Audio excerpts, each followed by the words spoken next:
chytil otvoril okienku a vyhodil to von z autobusu a hovorí, takéto plecháče mi nedáme.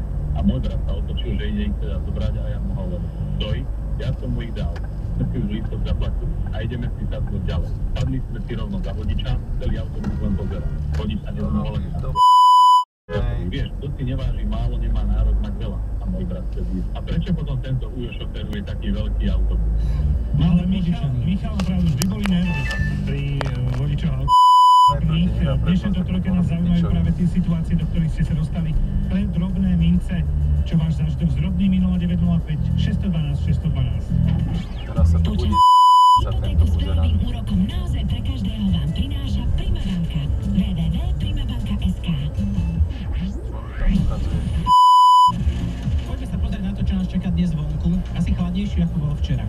Dnes maximálne 21 stupňov, inak taká premenlivá oblačnosť, k tomu prehánky alebo dážď, možnosť aj búrky a naozaj tie teploty budú nižšie aj na Kysuciach, Horave, Liptove a na Spiši okolo 14-ky.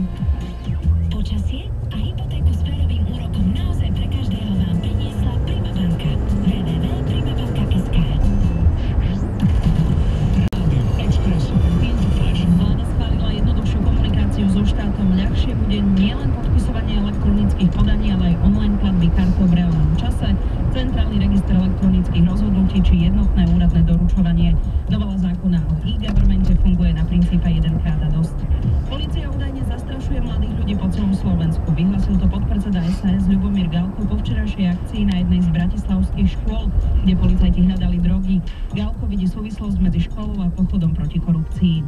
Český prezident Zeman včera odvolal z funkcie ministra financií kritizovaného ministra pre jeho majetkové kauzy za jeho prácu. Čo je? Čo mi jazdíš v kufri, jak buzerán? V akom kufri? Minimálne som držal 10 dĺžok. Keď záprstím skočíš v kufri, tak ťa prizabí.